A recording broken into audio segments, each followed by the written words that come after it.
Hello everyone and welcome to another edition of Page One Power Academy. We are broadcasting live from Boise, Idaho, world headquarters for Page One Power. It's not quite as snowy and blustery as you see in the photo there, but it's still wintertime and we expect a little more snow before that season is come and gone. That is myself, Mike Bryant. I will just be hosting, saying a few words at the beginning and at the end. Our question and answer moderator today is a familiar face, Colin Eggleston. Welcome back, Colin. Thank you. Welcome, everybody. We are very happy to have with us today a special guest and presenter. Alexandra Tachalova is joining us from St. Petersburg, and we're excited to share with you her presentation about guest posting, because that is a topic that is near and dear to our hearts when it comes to the link building that we do here at Page One Power, and it's something that we are involved in all day, every day. Hello, Alex. Hello, everyone. Thank you for having me today. I'm super excited to be a part of today's webinar, so thank you guys for having me today. So I believe I need to share my screen, yeah? Yes, we'll hand over the controls to Alex. If you're participating in the conversation on Twitter, feel free to tweet us out at Page One Power, and by using the hashtag P1P webinar. We've got folks that will be continuing to answer your questions there, but if you have questions on the topic of digital marketing and guest posting and just content creation, feel free to submit those questions anytime throughout the presentation using the GoToWebinar control panel. It should be on the right side of your screen. Just look for the questions tab. And without further ado, I will hand the controls over to Alex and let her go ahead. Go. Okay. So just 1 second. Looks good. Can you see my screen? I can see, yes. Yeah, so just hold on. Okay, perfect. So my name is Alexandra and I'm digital marketing consultant. So I mostly deal with, let's say, content marketing campaigns. And I do consultancy for my clients about content marketing and general digital marketing strategies. And today I promise that you learn how to better control your blog content quality. Yes, including guest posts for sure. And yeah, I think primarily guest posts are the real headache. And so that's what we should be really controlling, and we should properly evaluate their quality. The last, I think, 5 years, I wasted my time pretty a lot testing different approaches and trying to find different ways of delivering content marketing campaigns, experimenting with guest posts on both sides, like on being a contributor and accepting guest posts from a company side. And it was a long way. And that was a time of trials and errors, and I was really into that, but that was really time consuming. So that's why today I want to share my lessons, my outcomes from that long time of experiments, and I'm sure that you found them really useful and handy. So that's my 3 lessons that I've learned.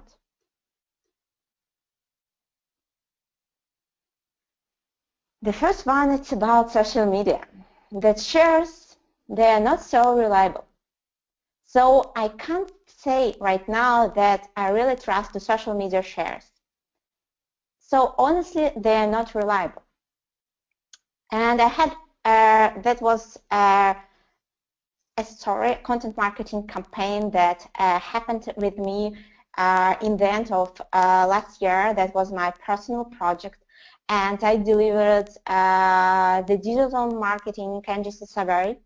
So about the current state of digital marketing agencies. And right now, this survey, it's published on Entrepreneur, and you can find it in my column. And if you're from digital marketing agency side, I highly recommend, because that was kind of a big campaign. I spent around 3 months, so I invested heavily in it.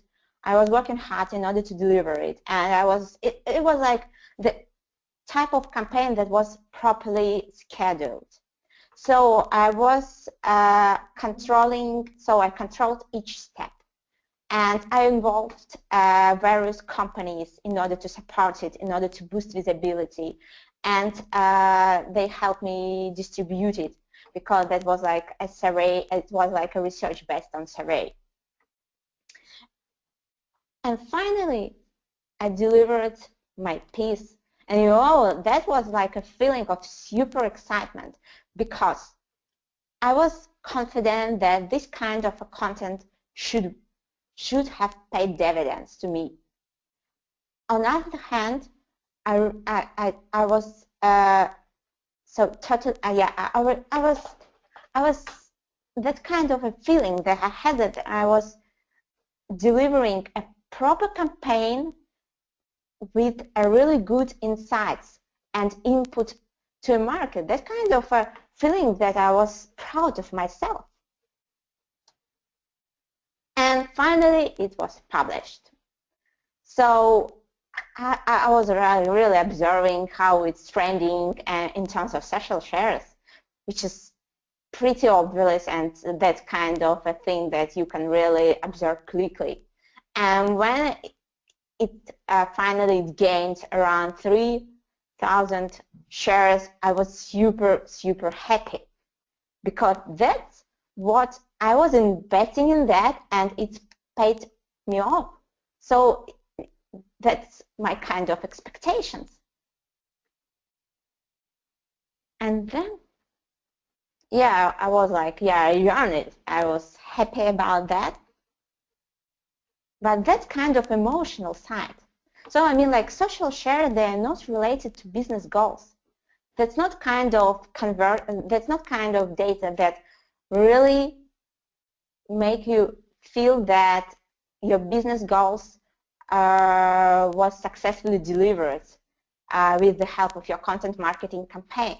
That's why I started to think, what kind of other metrics I can check in order to be sure that my campaign was really something that helped me boost my personal visibility, my brand visibility.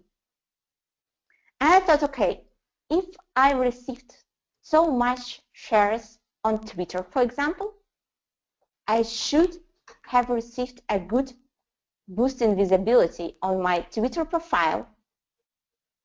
And I went to my Twitter profile, and as you can see, in December, that was a totally and positive trend.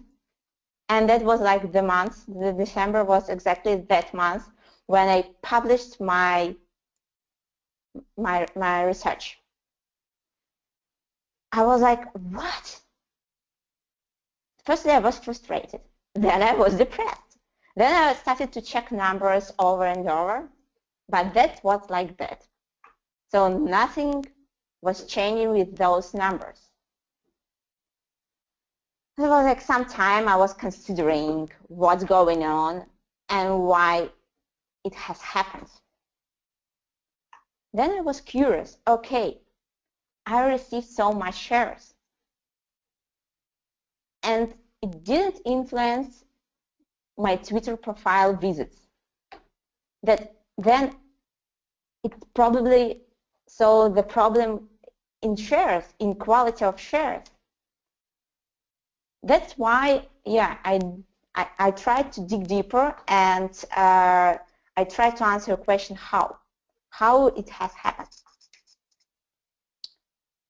Yeah, if you know Summa, if you're familiar with Summa, then you should know that you can find by any piece shares in Summa, so you can easily go to a Twitter profiles who had been that had been sharing your content on Twitter, and you can export them and then analyze them like raw data in Excel.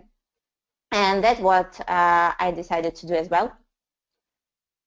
And yeah, I exported all data and then I crunched numbers. So basically I used, as you can see, like going back, that you have like, here is like page authority, which is showing the authority of a particular Twitter profile. And if it's lower than, let's say, 20, then it's kind of not a quality source. And so what I did in Excel, so I grouped them in two tiers, in two simple tiers, less than 20 and over 20 page authority. As you can see, the majority of Twitter profiles which were sharing my content, they are not quality. Or, if to be simple here and explain it in a better way, so what I can say, like roughly more than 60% of Twitter shares came from spammy sources and bots. So zombies were sharing my content. Brilliant. So that's why I really encourage you not to rely on social shares, because people sharing content without reading it, that's the first point. The second one, the number of shares doesn't really correlate with other business metrics, let's say. And if you want a solid understanding of how your content is really performing, then you should look at other metrics as well. And I'll tell you at which exactly metrics you need to look in order to evaluate your content, guest post content, whatever you prefer. That was about social shares and about how you should be really careful with that. But that's not the end of the story, because just 2 weeks ago, I had a really interesting conversation with my client. I had a call, just a regular call, and so right now I'm delivering a content marketing campaign for that client. And so basically, I had a question to my client. So I selected I selected the list of blogs where we can put a content, and so where we can put guest posts actually. And I asked my client, in what kind of priority you wanna push a content on that blogs? And I received the answer: prioritize them based on social media shares. I was like, what? No way, you're kidding me. I tried to explain, but that was a kind of conversation when client is always right. So, but that's something I want to share with you, because you should consider that. Don't make stupid conclusions, because they're like really, they're not somehow they're not data driven. That's why they don't really bring value to your strategy, and for sure they may lead you to a fail. So be careful with social shares and making any kind of evaluation based on them. Besides social shares, I found out that quality is greater than or equal to quantity. I'll explain in this.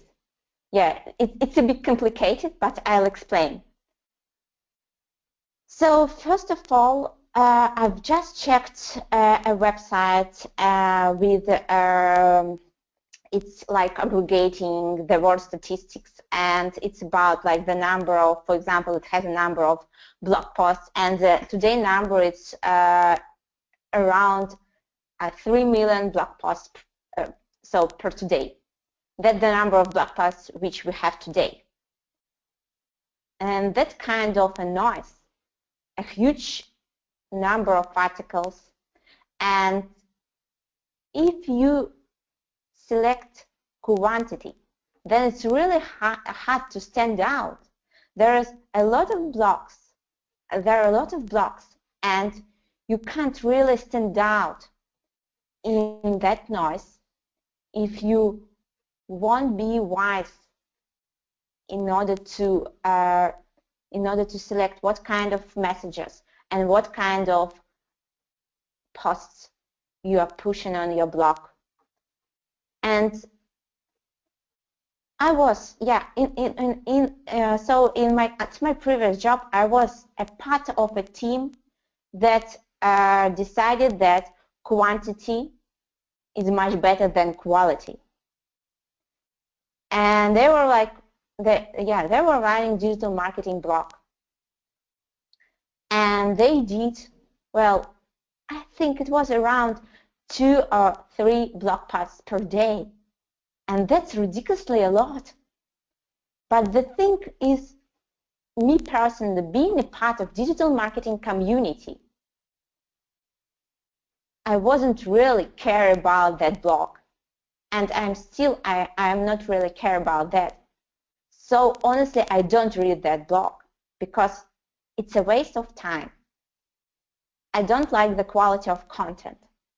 And I try to adjust my timing in a proper way because it's limited and I can't read all the blogs. So from some point it's pointless to do a lot of content that can't reach your audience.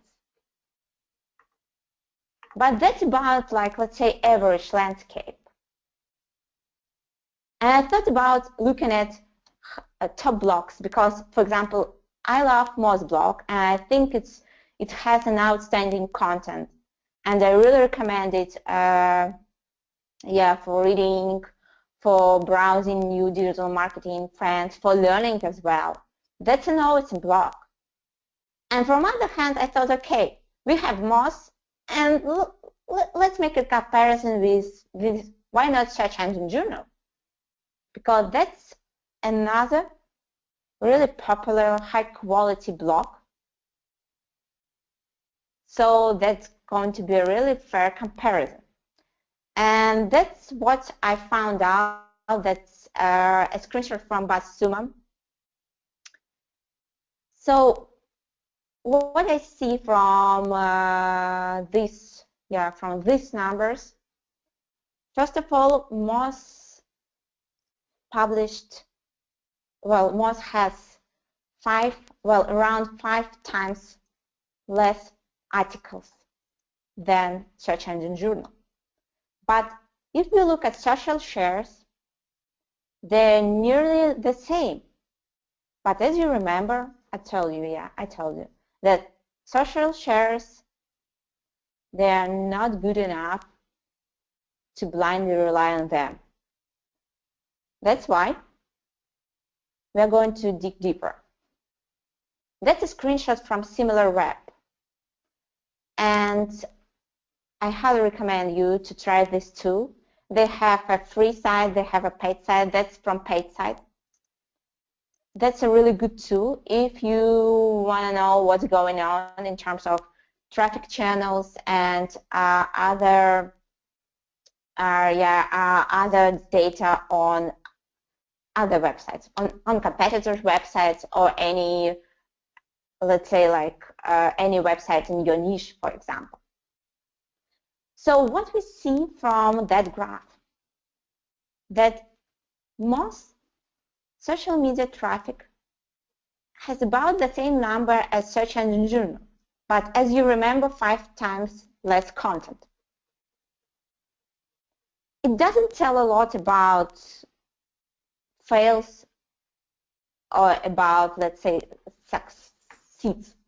So it's just about, like, it just doesn't tell a lot to justify whether Moz is really doing better with that number of content compared to search engine journal.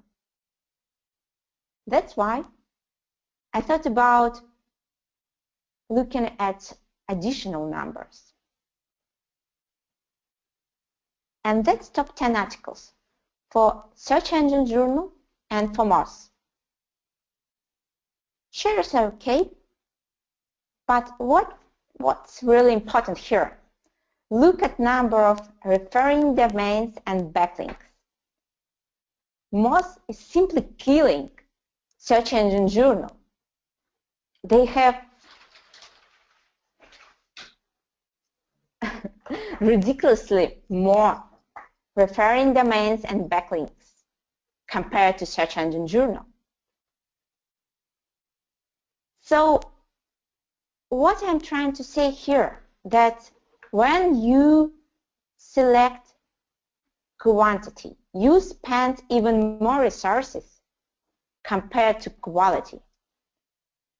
Because if you select doing quantity, like guest posting, then what you need? You need editorial team for sure. You need people who are going to make outreach in order to find out those guest contributors.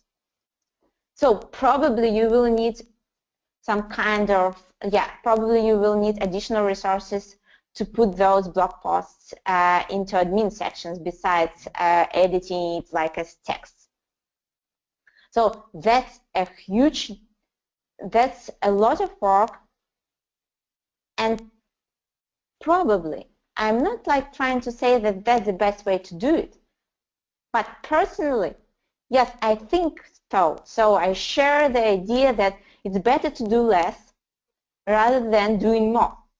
But observing average landscape, for example, digital marketing, I can't say that the majority of people are sharing the same point of view as I have. So because of that, I use probably.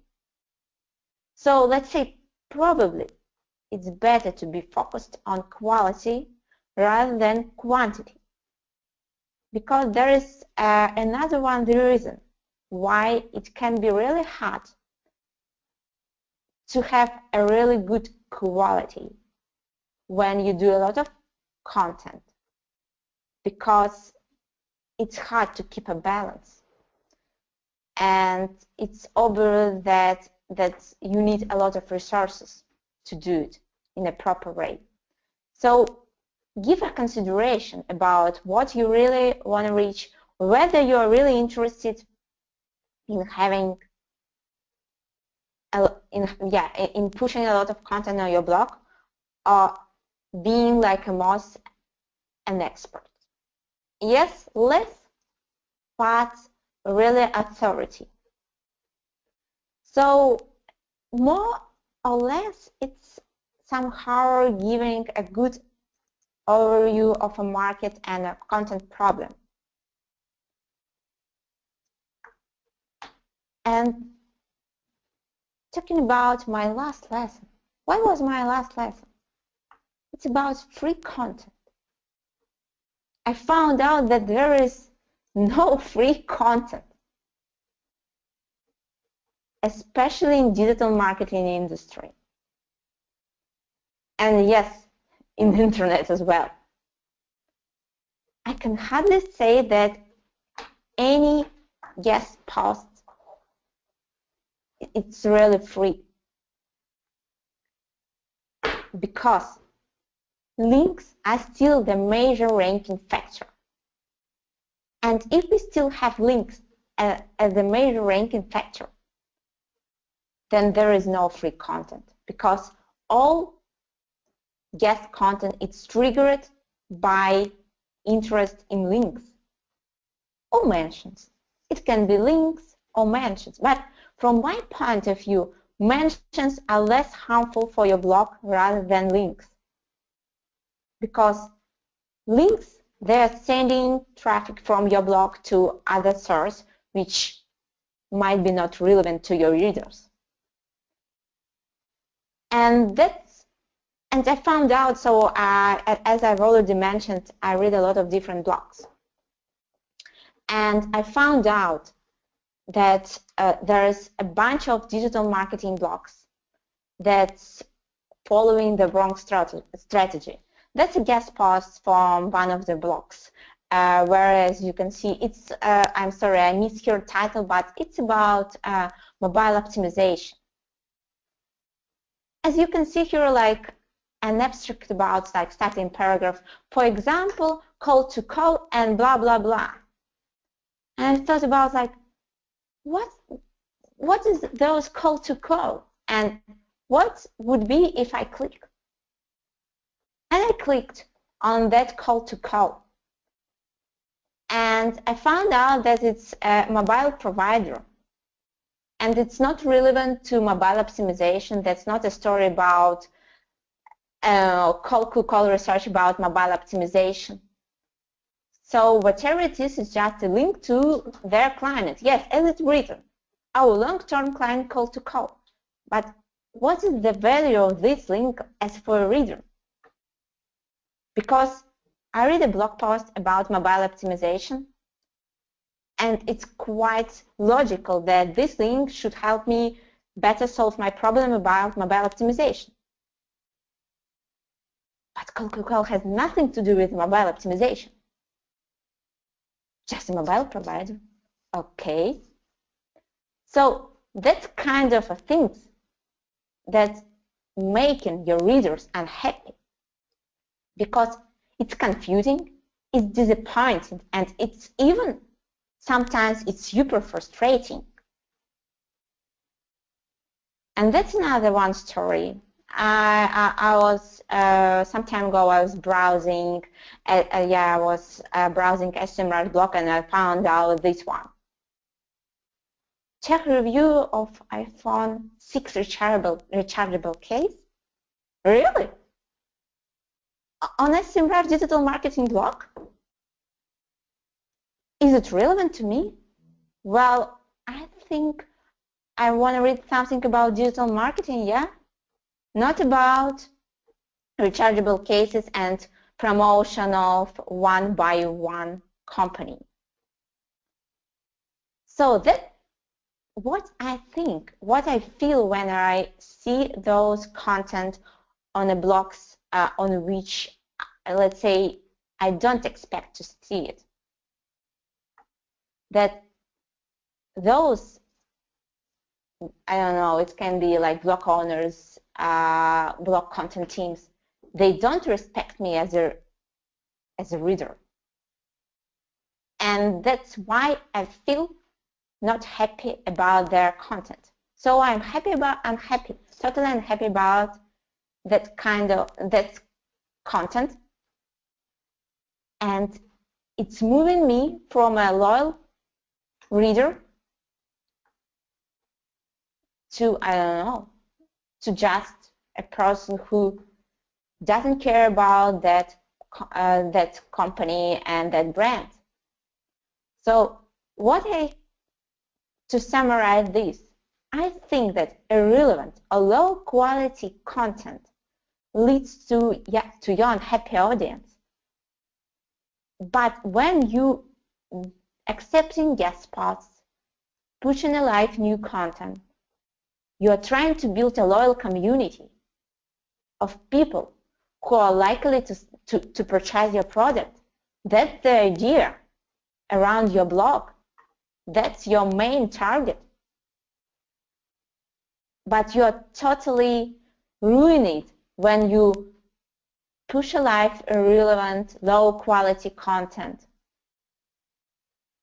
So be careful with that.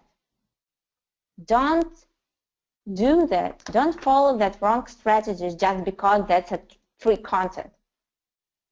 it's not acceptable. Think over each link, whether this or that link really bring value to your readers. And to summarize my lessons, I want to say that, yeah, don't blindly rely on social shares. Please look at other metrics. Yes, it's better to have less content, but high quality. Be above the average. Overcome content noise. And yes, no free content, be careful with that. And so like I see that we are like a bit out of time, but I'll try to keep it really short because right now what we've already discussed, we're all like talking about like issues, problems that I faced. But I'm not yet touch the part about how you can solve it. And that's, I think, the most important one, because problems and mistakes, yeah, you learn from them, and I hope you've learned from my mistakes and you're not going to waste your time. But avoiding upcoming problems, it's essential as well. So how to avoid sponsored content? I use those tools more or less that, let's say, I'm not trying to prioritize them. Yes, let's say I use more Ahrefs rather than Majestic or Cognitive SEO or Open Site Explorer. But Caribou and SERPstat, that's a bit other tools. So to be really short, what I look at in Ahrefs, for example. So I try to focus on the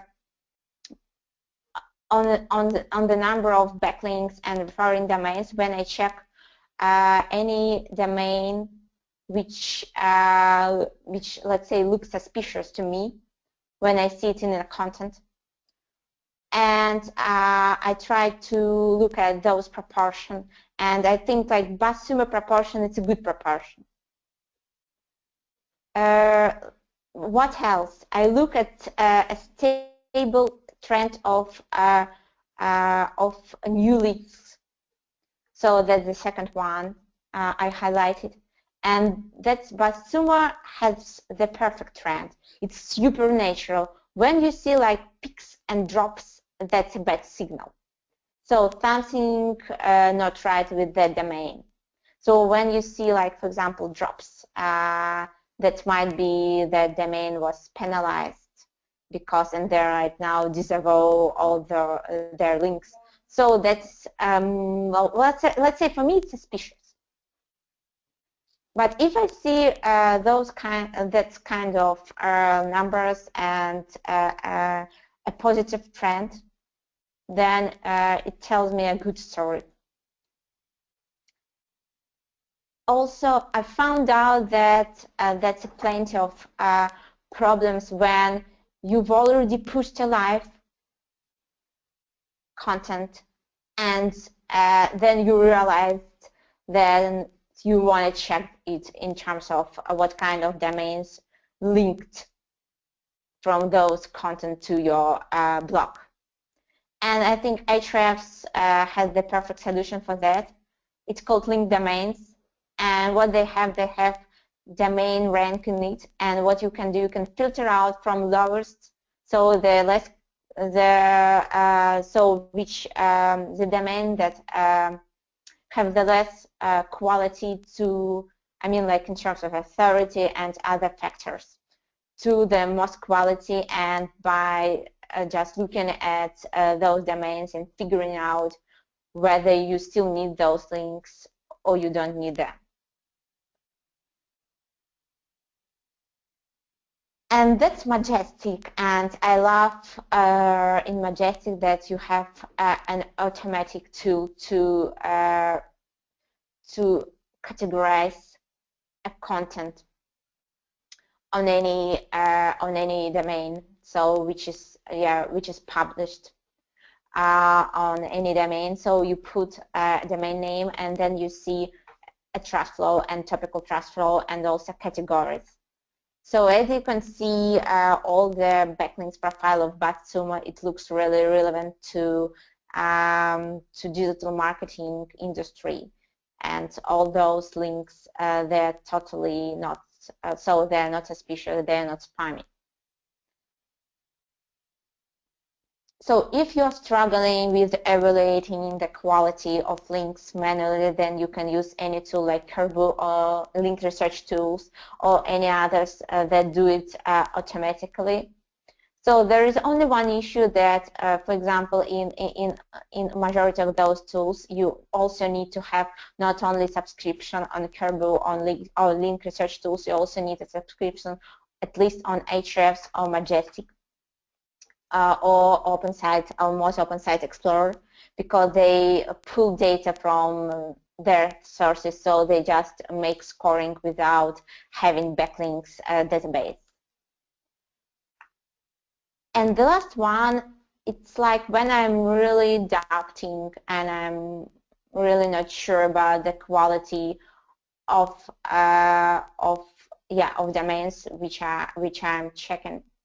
I use also SERPstat, which is really good for batch analysis. So put domains, there are all the domains which look suspicious to me, and I can check their also visibility. And that's also a signal for me if a domain suspicious has zero visibility in Google. That's a bad domain. You don't need it. So that's a bad domain for, let's say, for SEO perspective, and that's a bad domain for readers because it's not valuable. Because Google doesn't score it and doesn't rank it pretty good. So that's a site about like evaluating, so avoiding having spammy bad content on your site. But that's about like guest posting and whatever it is. And I'm super let's say focused on also measuring content quality as it is, and that was our main question at this webinar. So how we can measure it, and it doesn't matter whether it's guest post or not, because the idea here that if you measure it, you can do better. If you don't measure, then you can't do better. So the process of improvement, it requires you to measure all your content in order to understand where you made a mistake. So that's the basic list of metrics which you can use to evaluate your pieces on your blog. Also, you can do it if you want. You can try to do it on your competitors' blogs as well, if you want to compare. And that's how it might look like. So that's from my blog. So don't look at numbers. I'm not really promoting my blog. That's kind of a sample. But that should be pretty fair numbers. So I've recently collected them. And what I want to point out, that I have 0 conversions because I have no, let's say I don't sell anything with my blog besides my personal branding. So I have a bit other conversions. But your business, it should have a direct conversion. And yes, conversions in the very beginning. And yeah, they are not directly influencing your business. I mean, like your content not directly influencing your conversions. But that's the most important metric here, because everything we do, every single activity we do on our blog with our marketing, that's because we want to boost our sales, and building relevant audience, that's because of boosting our conversions and sales. And that's why conversions are the most important metric. And you need to know how to measure it properly. And that's kind of a question for your content marketing team. And if you are part of content marketing team, you should know how to properly measure it. because that's the final goal of any business. And what I can say in that if you know how to track properly conversions, and you know how to relate properly, in a good way, in a wise way, your content, then your content marketing campaigns will be enough successful. And you're not going to waste your time on building non-relevant content for non-relevant, unrelevant audiences. So think over each time about conversions, and that you need to bring a relevant content in order to build a loyal community around your blog. Thank you very much for having me today. That's it from my side. I hope to have questions. So thank you very much. That's it. Well, Alex, we certainly appreciate your presentation that you shared with us today, and so happy to go through and share your research and your experience with our audience. We do have some questions that have been submitted, and we are looking forward to getting to those. So I'm going to hand this over to Colin, and he's going to take it away. We've got about 5 questions. I know we've got time for at least 4 of these, just kind of depending on the conversation and the length that we spend on each one. But let's get right into it. Great. Thanks again for the presentation, for speaking with us. So we have some great questions here today. So we're going to start with a question from let's see, Arup Pratan. It says, if I am guest posting on someone else's blog and my content is shared by spammy domains, then what do I do? Well, let's say, first of all, no worries, because let's say, so going back, if you remember my entrepreneur story, I was like looking at it from different perspective, and I also analyzed backlinks. So there's like referring domains to my piece on Entrepreneur that was like roughly 90% of referred domains were spammy. So the answer is that it's okay. So I mean, like, that's kind of aggregators, and that's a headache of those blogs to disavow you. But if you're really interested in having a proper backlinks, not from a spammy website, then you need to think over outreach. So my personal opinion about that, you need to be a superstar like Brent Fishkin or near to it, or you need to do outreach. That's kind of a thing that I'm observing right now. Excellent. So you have a couple other questions here.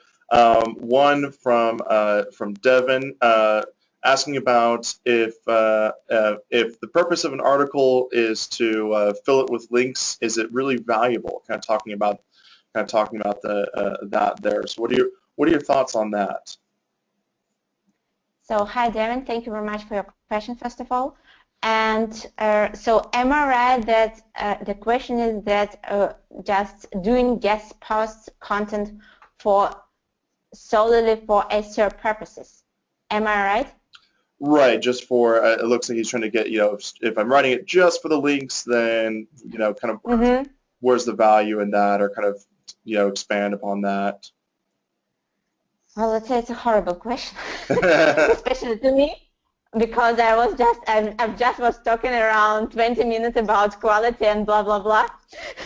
but that's fine, no worries, that's fine. So what I can say, if it's like technical SEO, and that's kind of a thing that you do it like on some, let's say, blogs that no one is reading but has authority, that's one case.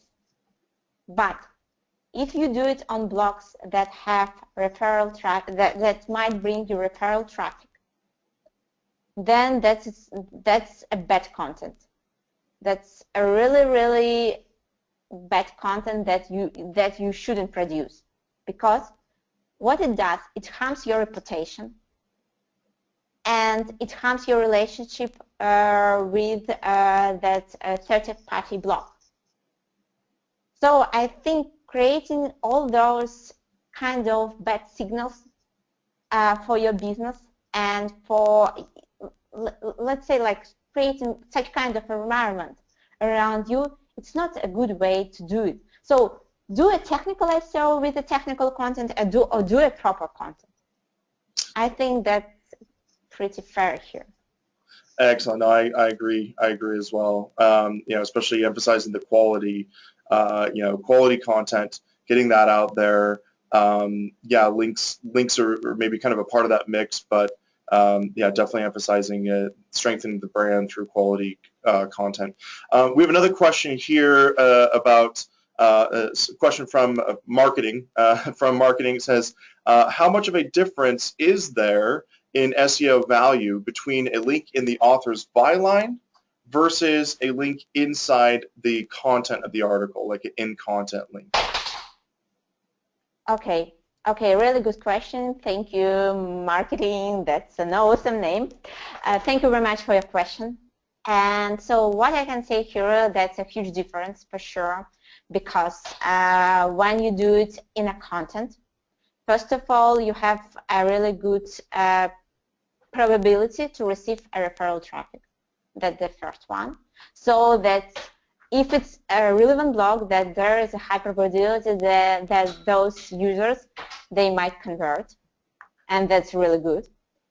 But having a link in bio, that's what I have, for example, in majority of my blog posts, I think it's okay as well, because I think Google can understand that a piece of content produced by you related to your bio, and by connecting simply those dots, Google can evaluate this link and let's say gives it a bit more authority rather than a link just in a list of other links which is not relevant to a content. I mean, like any website with categories with a lot of links. So I think, so just to summarize my idea, I think it has less authority, but still it's relevant and it's good. But talking about like possible conversions and referral traffic to your website, it's, well, let's say it's not working like that. I don't receive traffic from bio links, really rarely, and really small traffic. So that's kind of, it's not like a surprise for me. Excellent. And so moving on to the next question from Catronell is, what is the best way to get to write on other publications as a brand? Should you pitch as a brand or build an expert persona that would represent the brand? What's your take on that? That's a complicated question because each time, if you think from perspective of company will vote to be like a company, because that's a kind of assessment. You make an assessment in people which might leave your company. So that's kind of risky. But I have my company as well, and I really love to be, let's say, like those risks, because that's like putting me in a really good fit. And I vote for personalization. Like what like, for example, my entrepreneur research about Twitter profiles. We found out that there is a lot of bots that are sharing content. So you need to stand out from them at least. And if you are a company, that's hard because you are not personalized. So I think that in order to have the best boost in visibility, the best relationship, you need to have, so you need to select a face of your brand. So, or it can be founder or digital marketing, direct search. So but that should be definitely a person. Excellent. Yeah, that's a lot to unpack. We could almost do an entire webinar just on that question alone. Excellent. And then we have one. You want to just do one final question? So one last question from Ram Babu. What content is being measured, and what impact will it be from the SEO perspective? I guess just kind of talking about the metrics, kind of the metrics and kind of the measurements from that perspective. Okay, so just to clarify it, am I right that here we are talking about measurement and kind of outcomes from that? Yeah, it looks. Or I'm sorry, just a bit missed it. That looks like what they were getting at. Yeah. Okay. Measuring the importance. Yeah, measuring the importance of each metric. Yeah. Okay. Well, first of all, as I've already mentioned, conversions. That's your primary goal, and that's why your business is able to pay you salary. So you should be able to bring back, not like your salary, I'm not talking about like this way, but you should be able to bring value. And value is, yeah, it's in revenue streams. But I know that content doesn't work like that. I mean, like, it's not an advertising campaign, a PPC campaign, when you can measure conversions just directly from clicks or whatever it is. So there is like a couple of ways to deliver it. You should actually, that's a really good content from Hannah from Distilled. So you should Google for that. I highly recommend. And that's about different types of content.